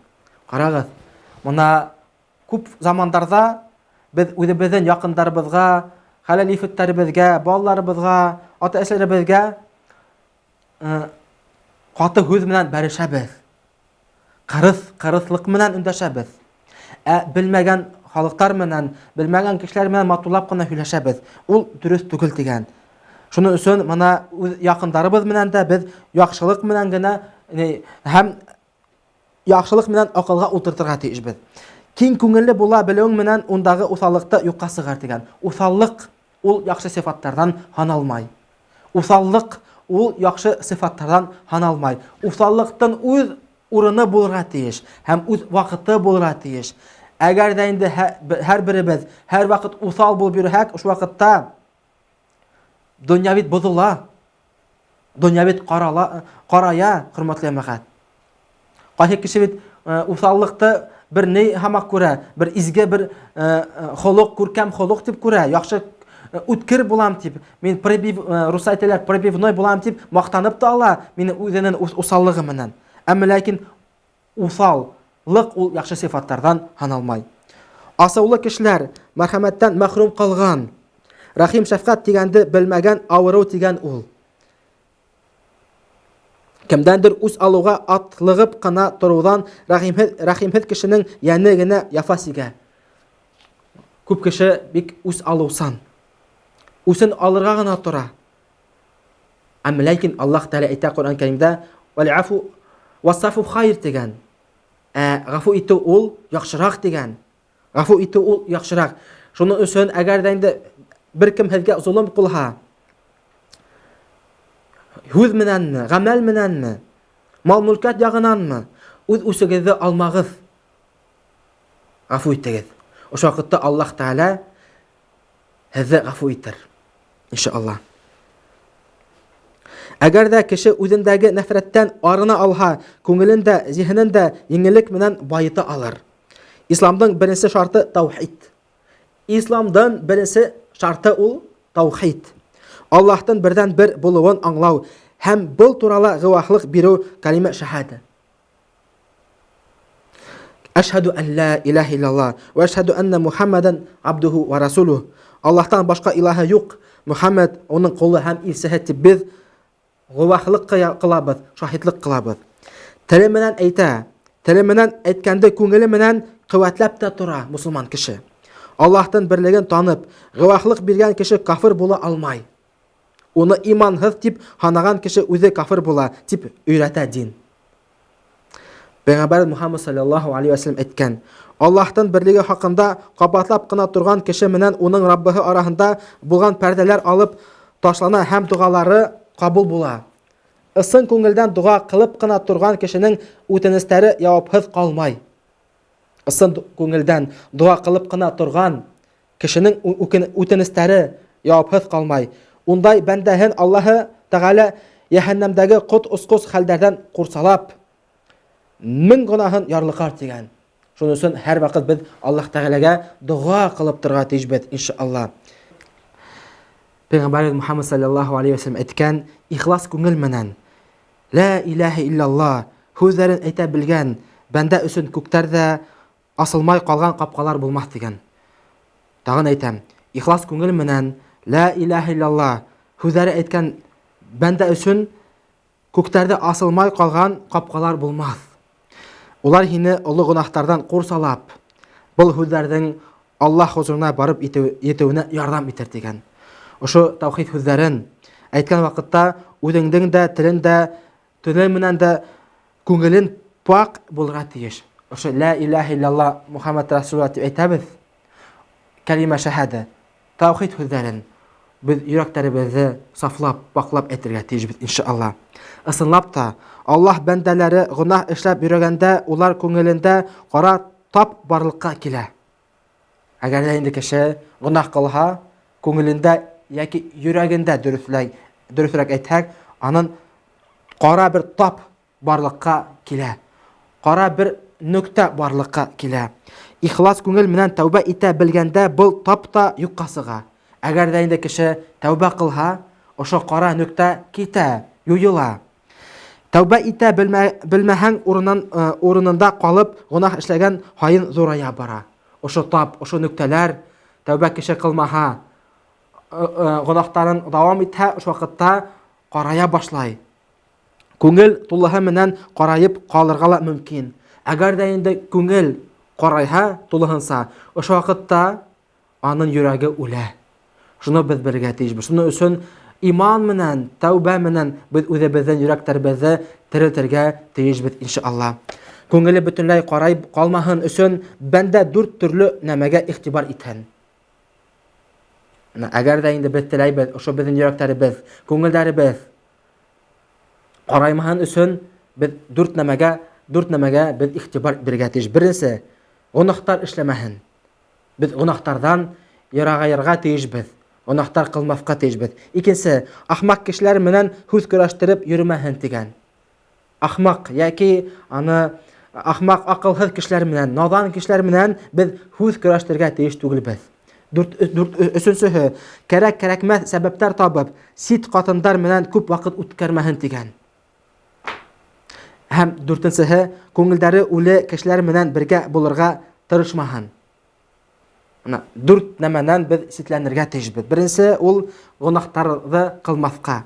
Икенче, ул кәрәк-кәрәкмәстәр сәбәп табып, сит катындар менән күп вакыт үткәрмәһен. Икенчесе, ахмак кешеләр менән, надан кешеләр менән хүз көрәштермәскә. Дүртенче, күңелдәре үле кешеләр менән бергә булырга тырышмаска. Кеше күңелен шайтан тынгыллыктан айырып кына торырга тырыша. Аллаһта зикр итеп торган күңелгә генә ул якын бара алмай. Абу Гали дигән бер кеше әйткән: "Ла илаха тип тәүхидтен тәүге һүзләрен әйтү менән кеше күңеле саңы һөртеп алынган көзге кебек яктыртып китә дигән. Шуның өчен иллялла дигән һүз сакта, бу дәвам иткән сакта унда илаһи нур барлыкка килә дигән. Шуның өчен ла илаһа иллялла һүзләр менән без ошо зикр менән, ошо кәлимә шаһада менән без үзебезнең йөрәкләребезне тазартабыз, сафлайбыз. Әлхәмдүлиллаһ. Шайтандың Мөхәммәд өммәте өчен мин бөтә гөнаһтарны бизәп, хатта хаталарын да игелек итеп күрһәтәм. Моны шайтандың аның максаты, төп максаты нәмәлә тора? Ул гөнаһтарны бизәй. Мөхәммәд өммәте өчен, мусламандар өчен, мөэминнәр өчен ул гөнаһтарны бизәй. Һәм хатта хаталарыбызда ла ул игелек, яхшылык итеп күрһәтә. Хәтта хата кылһа кеше, ул ошо хаталарда яхшылык итеп күрһәтә. Чөнки ул аның хәйлә корыуы, аның ул алдавы, аның ул капка кура, капкан куя һәр урында мусламандарга каршы. Тәүбә менән истигъфар гына минең бул тырышлыктарымды юкка сыгара ала дигән. Шуның өчен моны без һәр вакыт тәүбә кылырга тиешбез һәм истигъфар кылырга тиешбез. Хәзерге заманда инде хөрмәтле мәгать без ошо һүзләрне тәүбә кылуларыбызды. Хәзерге заманда күп кеше үз истигъфар һүзләреннән мәсхәрә итә, көлә. Үз диненнән ул көлә. Кайһымна ишеткән бардыр, астагфирулла, астагфирулла дип ул бер анекдот һәм бер көләмәскә әйләндерә. Яки тәүбә, тәүбә дип кызык күреп шундый һүзләрне әйтә. Әмма ләкин ошо һүзләр ул бик бөек һүзләр. Тәүбә менән без кайтабыз. Истигъфар менән без йөрәкләребезне паклайбыз, сафлайбыз. Әлхәмдүлиллаһ. Хасан аль-Басри әйтте шундый һүзләрне. Үзеңдә белмәй эшләгән язык эшләрне гөнаһ дип белмәвең шайтан коткыһына бирелү дип аңлаткан. Шуның өчен ошо шайтандан коткыһыннан ярак булайык. Дин, иман, ихсан. Дин, иман, ихсан. Иман китерәлә мусулман тормышын изге гамәлдәр, игелек, күркәм холык менән тулыландырып, үзенең яралтып бар итүсенә якыная башлай. Әгәр дә инде без иман китерһәк, тормыштарыбызны изге гамәлдәр менән тултырһак, игелек менән, күркәм холык менән, ошо вакытта без Аллаһ Тәгаләгә якыная башлайбыз. Аллаһ рәхмәте менән тип өйрәтә дин. Был иман ташка барып кагылһа, ян өреп таштыла тупрак кебек итеп, хатта тупрактан да йомшагырак бер нәмәгә әйләндерә алыр ине. Кирһенсә имандан алыслануы сәбәпле яндын да күңелең дә ташка әйләнеп катып калуы мөмкин. Иман ул безнең яндәребезне, безнең йөрәкләребезне йомшак итә, күндәм итә. Иманһызлык безнең ул йөрәкләрдән катуына, каты булуына, кырыслыгына бер зур сәбәп. Шуның өчен иншалла без иман менән Әлхәмдүлиллаһ, безнең йомшак күңелләребезне йомшак итәргә тиешбез иншалла. Коръән биргән насихәтләрдә бүген без бер туктаусыз кабатлап кына торырга кирәк. Коръән Кәримдә укырга кирәк. Һәм ошо Коръән Кәримдә булган насихәтләрдә, Аллаһ Тәгаләнән булган насихәтләрдә көн һайын туктаусыз кабатлап торырга тиешбез иншалла. Дин юлына баскан, иман кайта тип авыз һавын корытып йөргән күптәр бүген дин хезмәтенә лә касандыр ниндә сәбәп менән күңелләрендә катын калган асуын алып килә. Ә бит иман килтергәндән һуң мусламандар сат ябышып ятырга тиешле ике нәмә: Коръән һәм сөннәт бәндәне сабыр, инсафлы, күндәм, тәрбияле, мәрхәмәт, шәфкатьле булырга өйрәтә. Карайбыз, Коръән Кәрим нәмәгә сакыра? Коръән Кәрим сакыра сабыр булуына, инсафлыкка, гаделлеккә, күндәм холыкка, тәрбияле, мәрхәмәт, шәфкатьле булырга сакыра Аллаһ Тәгалә.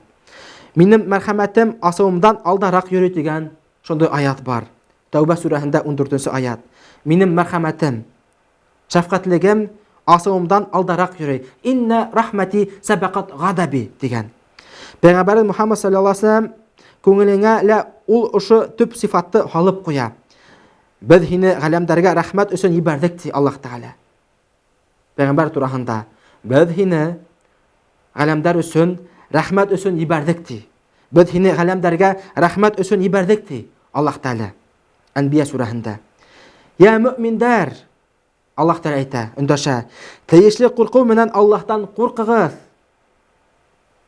Иттақуллаһа хаққа туқатихи, Аллаһ Тәгалә әйткән Ҡөрьән Кәримдә. Шуның өчен иншалла тиешле курку менән иншалла Аллаһ Тәгаләдән без куркырга тиешбез. Тәғабун сүрәһендә Аллаһ Тәгалә әйтә, мөмкинселеге Тәүбә сүрәһендә Аллаһ Тәгалә әйтә, Тәғабун сүрәһендә әйтә, мөмкинлегегез булган тиклем Аллаһтан куркыгыз. Мөмкинселек булгансы Аллаһ Тәгаләне куркыгыз дигән. Аллаһ тарафынан тыелган гынаһ эштәрдән тыелыгыз дигән. Аллаһ тарафынан тыелган гынаһ эштәрдән тыелыгыз дигән. Без тыелырга тиешбез. Әгәр дә Аллаһ Тәгалә ошо эште эшләмәгез дисәк, без тыелырга тиешбез иншалла. Уның нәсихәтләренә колак халыгыз һәм буйһоныгыз. Янегез файдаһына тип малдарыгыздан садака бирегез. Янегез файдаһына тип. Садака ул яндын файдаһына, яндын файдаһы килтерә, яны безгә файда килтерә. Садака бирһәк, закатын түләһәк иншалла. Янын комһызлыктан хаклай белгән кеше отылу дигәндә лә белмәс. Отылуны кем күрәсәк? Кем комһызлыкка төшә. Комһызлык ул дөрес әйткәндә ошо дөньялыкка явышкан кеше генә төшә комһызлыкка.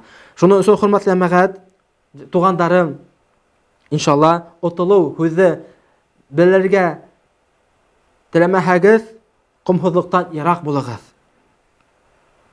Бул хөкемдәр, я мөэминдәр, хүзләрнең хак һәм файдалы булгандарынан гына һөйләгез дип дигән аяттарга ла асыклык индерә. Аллаһ Тәгалә безне өйрәтә шундый хүзләр менән, я мөэминдәр, хүзләрнең хак һәм файдалы булгандарын гына һөйләгез дигән. Әгәр дә инде кеше хаклыкты һөйләмәһә, әгәр дә инде кеше файдалы булгандарын һөйләмәһә, ул ошо хүзләрне калдырһын. Аллаһтан курка белгән кешеләргә тиелә аяттарда төрле авырлыктардан котылу юлын ул үзе лә күрһәтер һәм уйламаган ердән яшәү сыганагын бирер. Ул Талак сүрәһендә әйтә. Тагын әйтәм ошо сүзләрне кабатлап, Аллаһ Тәгаләнең сүзен кабатып әйтәм. Аллаһтан курка белгән кешеләргә төрле авырлыктардан котылу юлын ул үзе лә күрһәтер һәм уйламаган ердән яшәү сыганагын бирер. وَمَنْ يَتَّقِ اللَّهُ يَجْعَلْ لَهُ مَخْرَجًا дигән. Әгәр дә инде без Аллаһ Тәгаләнән тиешчә курксак, Аллаһ Тәгалә безне һәр хәлдән, һәр кыенлыктан безне сыгарыр. Хөрмәтле ямагат тугандарым, шуның өчен Аллаһ Тәгаләне без тиешчә куркырга тиешбез иншалла. Аллаһтан курку ул гыйбадәттә тору гына түгел. Аллаһ Тәгаләнән курку ул гыйбадәт. Һәм Аллаһтан курку ул гыйбадәттә тору гына түгел. Әдәп, тәрбиялек менән дә дөнья көтә белү дә кирәк. Я иман китергән бәндәләр ди Аллаһ Тәгалә. Әгәр дә һез Аллаһтан курка торган булһагыз, ул һезгә яхшыны ямандан, изгелекте явызлыктан, хакты ялгандан айыра белү мөмкинлеге бирер дигән. Әгәр дә инде без Аллаһ Тәгаләнән тиешчә курка алһак, Аллаһ Тәгалә безгә нәмәһен бирә. Яхшыны ямандан айырырга, изгелекте явызлыктан айырырга, хакты ялгандан айырырга шундый безгә мөмкинлек бирә. Әгәр дә инде кеше Аллаһ Тәгаләнән тиешчә куркмаһа, ул хаклыкты ялганлыктан айыра алмай. Язык эштәрегезне юеп ташлап, гынахтарыгызны ла ярлыкар дигән. Ул бит рахим шәфкать ияһе. Гынахтардан азат булу бәндәнең төп максаты. Гынахтардан азат булу бәндәнең төп максаты. Без һәр беребез гынахлы. Ошо дөньялыкта гынахсыз кеше юк. Әмма ләкин мусулмандан, мөэминдән төп максаты ул гынахтардан азат булу. Аллаһ тәрбияһе генә адәм балаһын ана шул максатка алып бара. Аллаһ тәрбияһе генә адәм балаһын ана шул максатка алып бара. Аллаһ безгә иманлы булырга буйыра һәм уны күз караһы һымак хаклап тотуды аманат итеп тапшыра. Иман ул аманат. Ул буаттардан аманаты. Шуның өчен ошо имандарыбызны хакларга тиешбез иншалла. Тәкъвалыктарыбызны хакларга тиешбез. Әлбиттә, дин өйрәткәнсә иманлы булып кына яшәү еңел түгел. Дөрес. Дин әйткәнсә, дин өйрәткәнсә, иманлы булып кына яшәү еңел түгел ул.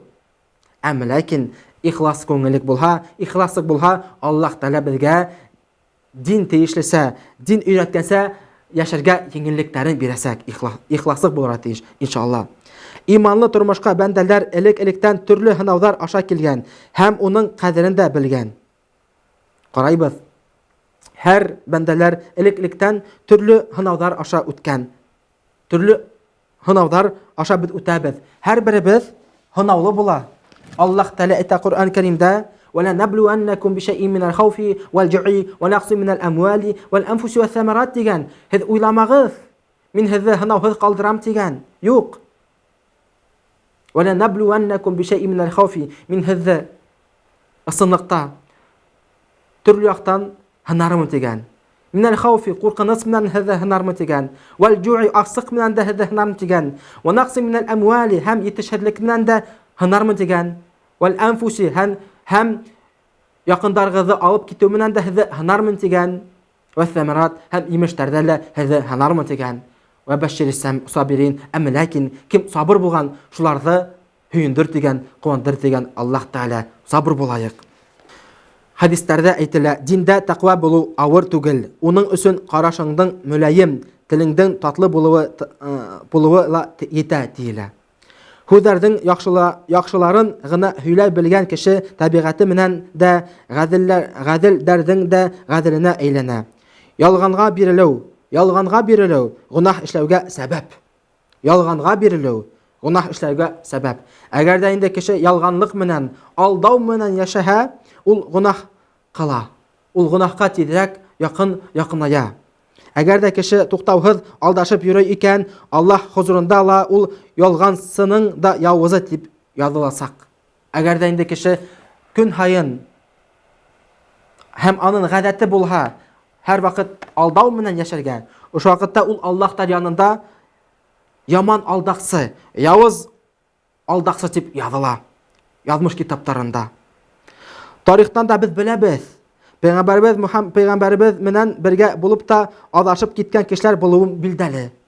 Хәтта Пәйғәмбәр Мухаммад саллаллаху алейһи ва саллям ваҡыттарында, замандарда аҙашып киткән кешеләр булыуы билдәле. Яуҙар сабып мәжүси ғәрәптәр еренән үткәндә мусулмандар бер ваҡыт сапрак эленгән ағастар күреп ҡала. Ағастарға сепрәктәр элеп, ҡорбан салып, ғибәҙәттәр ҡылып үткәрелә торған был байрам мәжүсәләргә Зәт Әнвәт тип атала икән.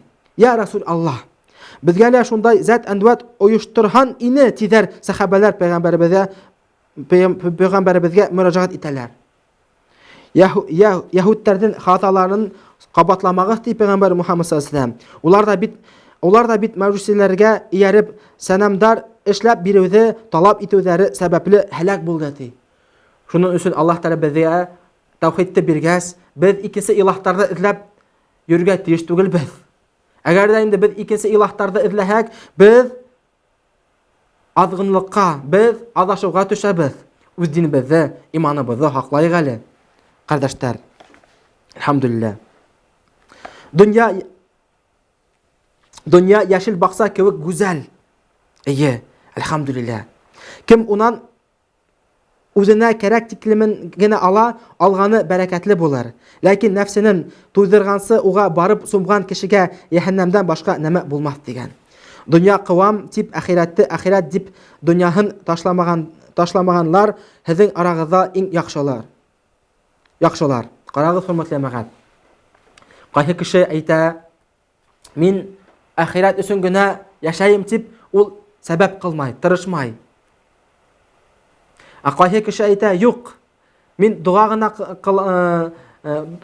мин сәбәп ҡылып ҡына, хәрәкәт ҡылып ҡына йәшәйем ти. Аллаһ Тәгалә миңә кәрәкмәй ти. Ул мына ике тараф. Без урта дин тотабыҙ. Мына өләсәләребеҙ беҙгә, олатайларыбыҙ, ата-бабаларыбыҙ беҙгә ҙур дуға ҡалдырҙылар, аманат итеп. Раббана атина фид дунья хасана ва фил ахирати хасана ва қина азабан-нар. Мине, я Раббым, беҙҙе ошо донъялыҡта, фани донъялыҡта бәхетле ҡыл, ва фил ахирати хасана, һәм теге ахират донъяһында ла бәхетле ҡыл тип беҙ дуға ҡылабыҙ.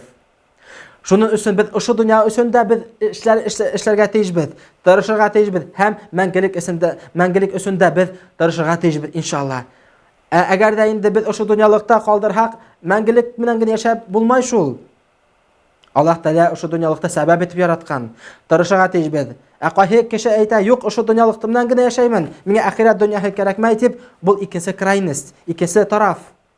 Шунысы хөрмәтле мәгәр иншалла без уртаса диндә парабыз. Әлхәмдүлилләh. Я Раббым, тәкъвалыкта, сабырлыкта, тыйнаклыкта һәр барына шөкр итә белүдә мине тура юлдан яздырма дип дуа кылып кына тура Пәйгамбәрбез Мухаммад саллаллаһу алейхи ва саллям. Пәйгамбәрбез ошо дуганы еш кылган. Я Раббым, тәкъвалыкта, сабырлыкта, тыйнаклыкта һәр барына шөкр итә белүдә мине тура юлдан яздырма дигән. Шуның өчен без дә һәр дуаларыбызда ошо дуаны кылырга тиешбез. Тәкъвалык кешене бөтә күңел менән инана белүгә, бөтә эшеңдә Аллаһтан үзенә генә тәвәккәлләргә мөмкинлек бирә.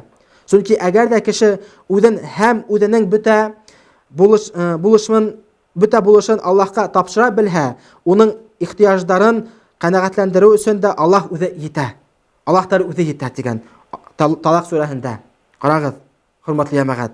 Әгәр дә инде кеше үзен һәм үзенең бөтә булмышын Аллаһка тапшыра белһә, уның ихтияҗларын, мохтаҗлыктарын канәгатьләндерү өчен Аллаһ Тәгалә үзе итә дигән. Аллаһ Тәгалә үзе хәл итә, ярдәм итә. Шуңа Пәйгамбәрбез үзе дә һәр вакыт әйтә шундый сүзләрне: "Эй Раббым, үземдә мин һиңа тапшырдым, һиңа инанам, һиңа генә дуа кылам. Һин өйрәткәндәр ярдәмендә дин турасында бәхәс һәм дәгъват алып барам" ди. Шулай дуа кылган Пәйгамбәр Мухаммад саллаллаһу алейхи ва саллям.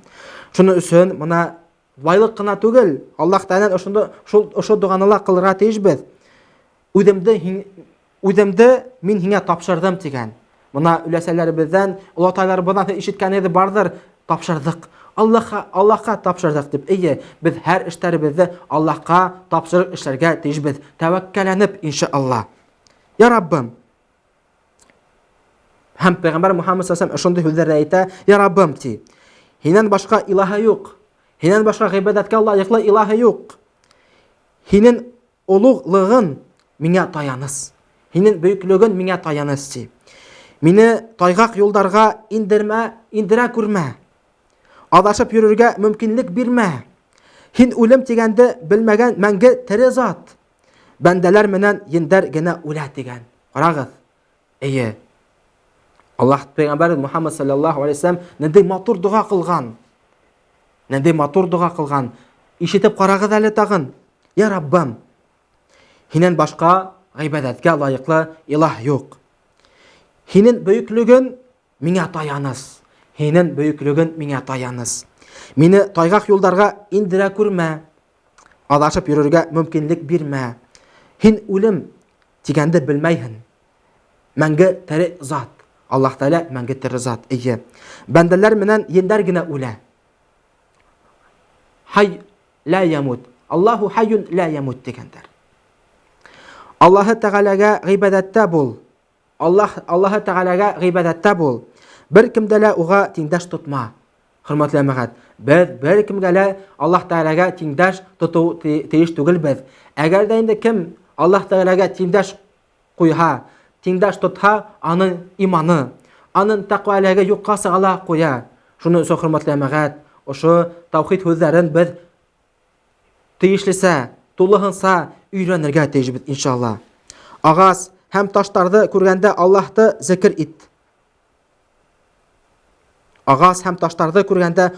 зикр ит. Бер насарлык эшләһәң, уның артынан ук яхшылык эшләй куй дигән Пәйгамбәр Мухаммад саллаллаһу алейхи ва саллям. Әгәр дә инде без насарлык эшләһәк, уның артынан шул ук без яхшылык эшләп куйга тиешбез. Чөнки яхшылык ул яманлыкты, насар эште юя. Хөрмәтле җәмәгать. Безнең насарлыктар күп ул. Ошо дөньялыкта гунахсыз кеше юк, хөрмәтле җәмәгать. Шуның өчен әгәр дә инде кеше гунахын кылһа, шул ук тәүбә кылып яхшылык менән аны каплап куйһын, иншалла. Насарлыкта яшерен генә эшләгән булһаң, яхшылыкта ла яшерен генә эшлә. Насарлыкта асыктан асык эшләгән булһаң, яхшылыкта ла асыктан эшлә дигән. Шуның өчен әгәр дә инде кеше насарлыкта яшерен рәвештә эшләһә, без яхшылыкта ла яшерен рәвештә эшләйбез. Мәсәлән, бер мисал китерәбез. Әгәр дә инде кеше бер зина кылһамы, бер мисал, ул зина бит кеше яшерен рәвештә кыла. Һәм тәүбә кылып, ул яшерен рәвештә садакаһын бирһен. Бер мисал. Әгәр дә инде яхшылыкта асыктан мына ошо бик зур мәгънәле һүз. Тагын һөйләймен.